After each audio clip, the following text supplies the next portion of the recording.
Prasad, coming back to you, a few points. One is that you mentioned industrial zone is the most misused space. Abused. Oh gosh. Okay. I would say abused. All right. So I would like to expand on that. While you do so, also be mindful that, like Debo rightly pointed out, that only 10% of the entities succeed.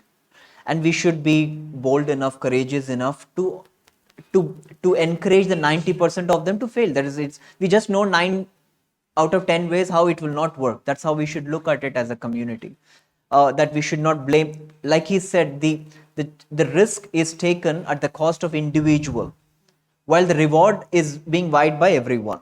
We want the reward when it is successful. We say it's a collective entity, whereas when it starts, it's a personal risk. While you plan this zones, would you also how do you these are very knowledge, these are not hard knowledge, they are soft knowledge. How do you use these insights also? World over, right now the average lifespan of a successful enterprise is 10 years. Before, it used to be, I think, if I'm not wrong, 17 or 18 years. Slowly, with the advent of internet, it's come down to below 10 years. Now they peak, and then they go, and then they die. And some of them are exceptional, some of them are lesser. So average is 10 years or less. So how do we create a space where, even if we consider some of them are successful, that the entity is going to be there for only 10 years? Oro mode succeeded, it went to its peak, and now it's gone.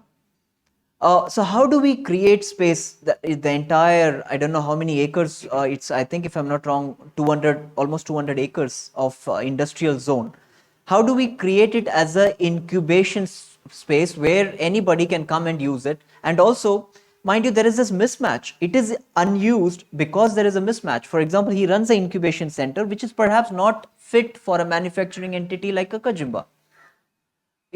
So how do we create dedicated incubation spaces which is fit for each sector, perhaps the IT sector or a tertiary sector or a primary sector? Let me go back to Sri Aurobindo. Yeah. He said, country like India cannot survive on cottage industry. When people ask Gandhi's method of cottage industry will be good enough, he said no. Country as big as India need to have a large scale industry. And Auroville badly need a large-scale industry.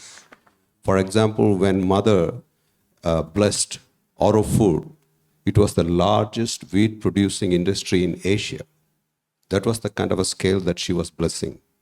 But what happened was that the people who came here, they were going for a small scale and cottage industry.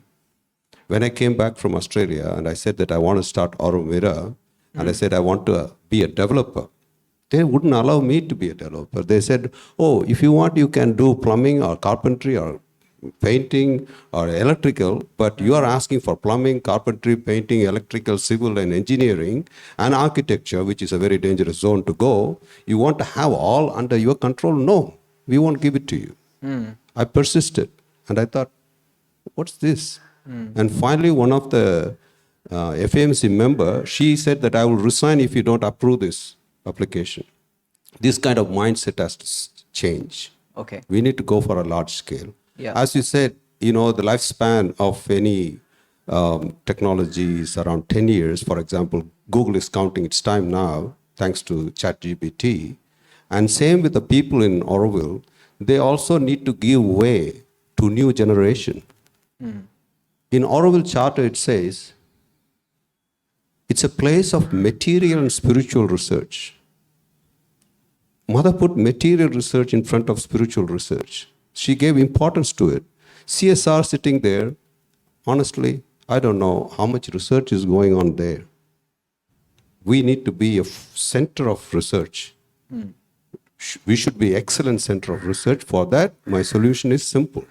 We need to have a partnership. We already initiated partnership agreement with the Pondicherry University. We have a MOU signed with them. It's a small beginning, but I initiated personally. I visited IIT Madras, and we are developing a partnership with them. But we should not limit to just to IIT Madras. We should go global.